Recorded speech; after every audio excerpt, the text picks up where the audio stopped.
The book of First Samuel, chapter 13, verse 1. So like Saul was king for a year, and then he ruled over Israel for 2 more years. It's like he was totally in charge and stuff.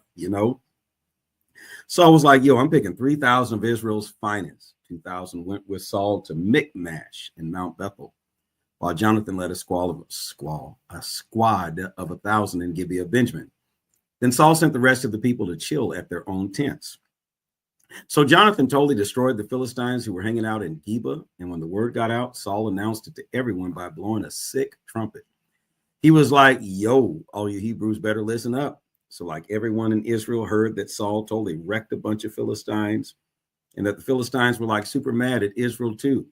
And then all the people gathered at Gilgal to support Saul. It was like a big deal. So like the Philistines, they all got together to like totally fight against Israel. They had, get this, 30,000 chariots, 6,000 horsemen, and a ton of people, like seriously, as many as the sand of the sea. And they set up camp in Michmash to the east of Beth Aven. When the guys from Israel peeped their situation, they realized it was tight because everyone was upset. People straight up dipped and hid themselves in caves, thick bushes, rocky spots, high up places, and even pits. So like some of the Hebrews crossed over this place called Jordan to get to the land of Gad and Gilead. As for Saul, he was still in Gilgal, and his whole squad was straight up shook and following him. So he waited for a whole week, just like Samuel said, but Samuel didn't show up in Gilgal. Everybody started to go their own way, leaving him alone. So like Saul was like, yo, bring me a burnt offering and peace offerings. And he went ahead and offered the burnt offering. So like right after he finished offering the burnt offering, guess what? Samuel showed up and Saul went out to meet him, to say, what's up, and show some respect. Samuel was like, dude, what did you do? And Saul was all like, well, I noticed that everyone was ditching me and you didn't show up on time. Plus the Philistines were joining forces at Michmash. So basically I realized that the Philistines were heading towards Gilgal and I hadn't even prayed to the Lord yet. I felt like I had to do something. So I pushed myself and decided to make a burnt offering, like ask for help from the big guy upstairs. It's all about seeking his face or his favor. You know what I mean? Yo, Samuel straight up telling Saul, bro, you messed up big time. You totally didn't follow the command from the Lord, your God, man. If you had, God would have totally hooked you up with an everlasting kingdom for Israel. That's a major bummer, dude. But like your kingdom is about to end, dude. The big man upstairs like found himself a dude who totally vibes with him. Know what I mean? He's giving this dude the title captain over his people because you haven't been doing what the big man told you to do. Now, wait a minute. Wait. Whoa. Nope. Samuel, you got issues. This is your second time doing this. You take your sons that are dishonest, get ready to put them over Israel. The people like, enough is enough. We're not going through this again. We want a king. You blame the people. Now, you purposely, it seems, come late, and you're supposed to be doing this sacrifice. And what's Saul supposed to do? It's almost like you're trying to sabotage him. But now you're not acknowledging the fact that you were late, but you want to say all this stuff about Saul. I got a problem with that. Samuel, you got a problem. So Samuel got up, left Gilgal to go to Gibeah of Benjamin. You're wrong. Samuel was wrong. And Saul counted the number of guys who were hanging out with him, about 600 bros. So Saul, Jonathan, and their squad stayed in Gibeah of Benjamin while the Philistines set up camp in Michmash. Then the haters came out from the camp of the Philistines. And first of all, Samuel, you're not even a high priest. So why are you having a fit about who does sacrifices and things like that? And you're not even the high priest. Now you're a Levite, but you're not the high priest now. But you don't want to talk about that, do you? Talking about following the commands of the Lord. I thought the high priest and the priesthood was supposed to be handling all of that. Then the haters came out from among the Philistines in three groups. One group went towards Oprah, the land of Shual. Then some others went through Beth Horon, and another group went towards the border that overlooks the valley of Zobian, facing the wilderness. So like there were no blacksmiths in the whole land of Israel because the Philistines were all like, no, we can't let the Hebrews create any weapons like swords or spears, But all the Israelites rolled up to the Philistines to flex their tools, sharpening their own share, coulter, axe, and mattock. but they had a whole collection of tools for their works: mattocks, coulters, forks, axes, and even goads that they sharpened. The goads were like a file with multiple sharp edges, or a pim equivalent to a third of a shekel. So when the epic battle went down, no one had a sword or spear except for Saul and his son Jonathan. They were the only ones who came prepared. So the Philistines' squad decided to head toward the Michmash area. 1 Samuel chapter 14. So one day, Jonathan, the son of Saul, said to his armor bearer, "Hey, let's sneak over to the Philistines' hideout on the other side." But he didn't tell his dad about it. So Saul hung out in the farthest part of Gibeah under the cool pomegranate tree in Migron. And he had around 600 homies rolling with him. And Ahiah, who is Ahitub's son, Ichabod's bro, Phinehas's grandson, and Eli's great-grandson, was the priest of the Lord in Shiloh, flexing his ephod. And peeps didn't even realize that Jonathan had dipped. So what did you say here? Ahiah was the priest of the Lord in Shiloh. So that's supposed to be the one doing the sacrifices. So why is Samuel having a fit? Because Saul did something. Who authorized you, Samuel, to do all these sacrifices? Who are you? But you want to get mad at Saul. So like there were these totally tough rocks on the, you weren't for the monarchy anyways, you mad because you wanted to be in charge. So like there were these totally tough rocks on either side of the passage that Jonathan was trying to sneak through to get to the Philistines' place. One rock was called Bozez, and the other one was Sinah. One was positioned to the north near Michmash, while the other was to the south near Gibeah. So Jonathan turned to the dude holding his swag armor and was like, "Yo, let's roll up to those uncircumcised dudes at the garrison. Maybe the big man upstairs will work his power for us, no cap. The Lord doesn't need a massive squad to save us. He can handle it with just a few of us." And the sidekick was like, "Do whatever you want, man. I got your back. I'm here for you, just like you want." So Jonathan said, "Yo, check it out. We're going to roll up to those dudes and let them see who we really are. If they're like, 'Yo, just chill here and we'll come to you,' then we're going to stay right here where we are and not go up to them. But if they're like, 'Come at us, bro,' then we'll be like, 'Let's do this.' Because, the Lord totally handed them over to us, and that's going to be our sign, So like the two men were spotted by the Philistines crew, and the Philistines were all like, 'Yo, check it out. Those Hebrew peeps are coming out of their hiding spots and stuff.' So like Jonathan and his buddy with his sick armor were talking to the guys from the enemy camp, and they're all like, 'Yo, come up here and we're going to show you something cool.' And Jonathan was like, 'Bro, come with me. God totally handed them over to us, dude.' So Jonathan straight up Spider-Man'd his way, crawling on his hands and feet with his trusty sidekick armor bearer right behind him. They totally owned the enemy, with Jonathan taking them down first and then his armor bearer finishing them off. So like Jonathan and his bro went ahead and straight up owned about 20 dudes in this tiny piece of land. Yo, it's like you could fit a half of a massive football field in there. Just imagine. It's the area where a couple of oxen could break some ground. Pretty gnarly, right? Everyone was shook. The soldiers, the scouts, the people. They all trembled in fear as the ground quaked with an intense shudder. It was like super intense, a real divine level trembling straight from God. So the guards of Saul and Gibeah of Benjamin were like watching, right? And oh my gosh, they saw that the whole crowd was like disappearing, and they just like started attacking each other. And Saul was like, "Yo, people, count and see who's missing." And after they counted, they found out that Jonathan and his homie with the armor weren't there, man.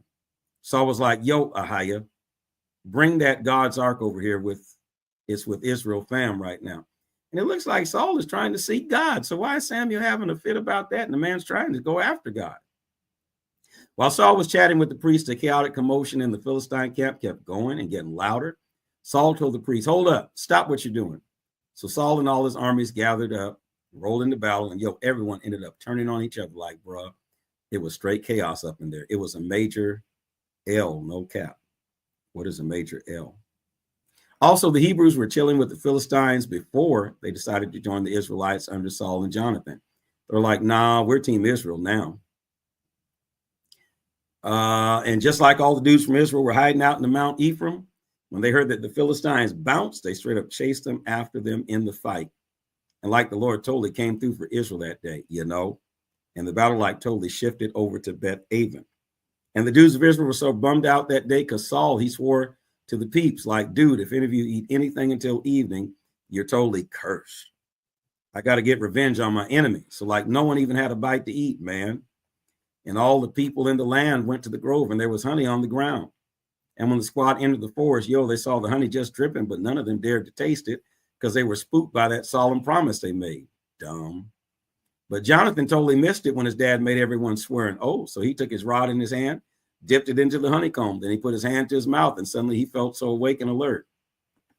Then this person from the crew spoke to him and said, dude, your dad was dead serious when he made everyone swear not to eat anything today. Any guy who dares to munch on some grub is in deep trouble. And they tell you, the people were totally exhausted and starving.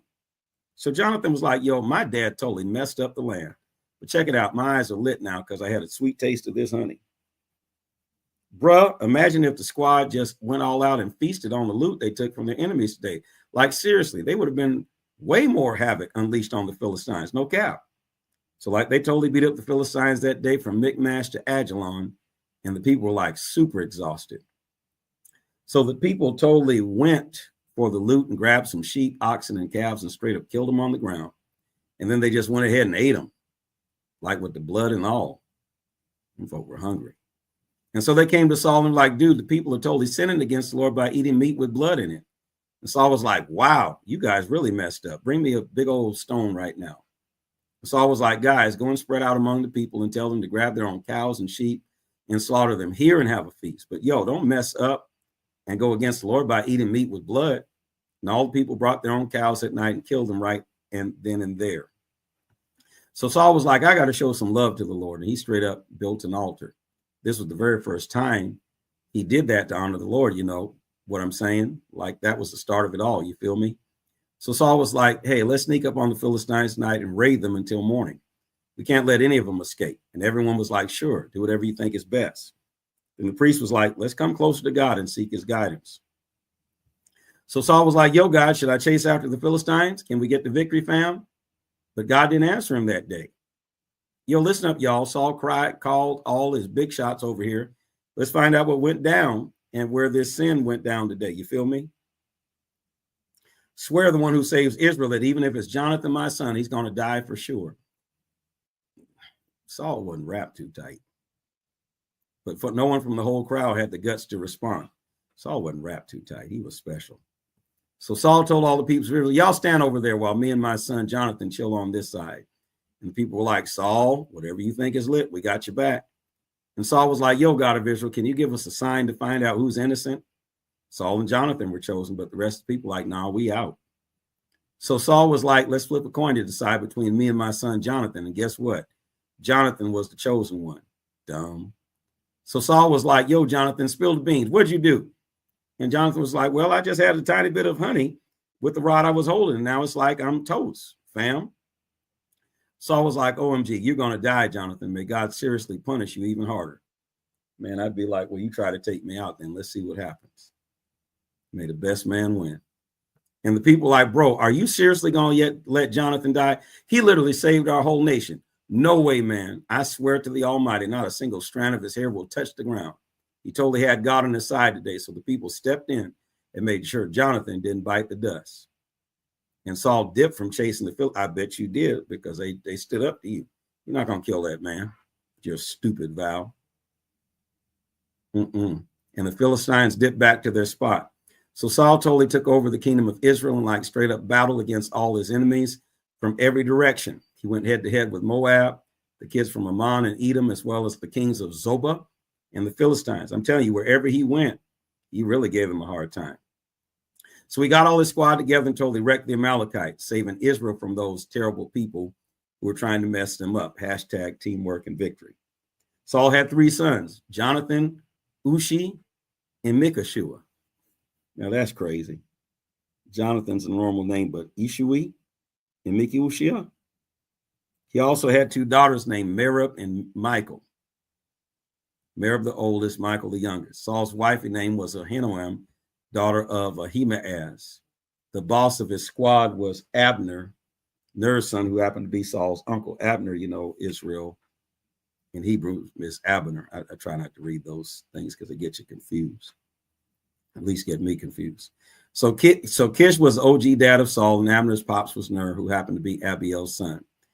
There was like a total war going on against the Philistine during Saul's reign, and whenever Saul spotted a rad dude with the mad strength or something, combat skills, he totally bring him into his crew.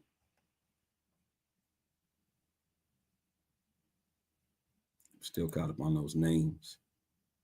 15. So like Samuel told Saul, yo, the Lord was all like, I want you to be king over his people in Israel. So you better listen up and pay attention to what the Lord is saying, you know. Yo, listen up. The big guy upstairs, the Lord of all, he's like totally remembering what Amalek did to Israel, you know.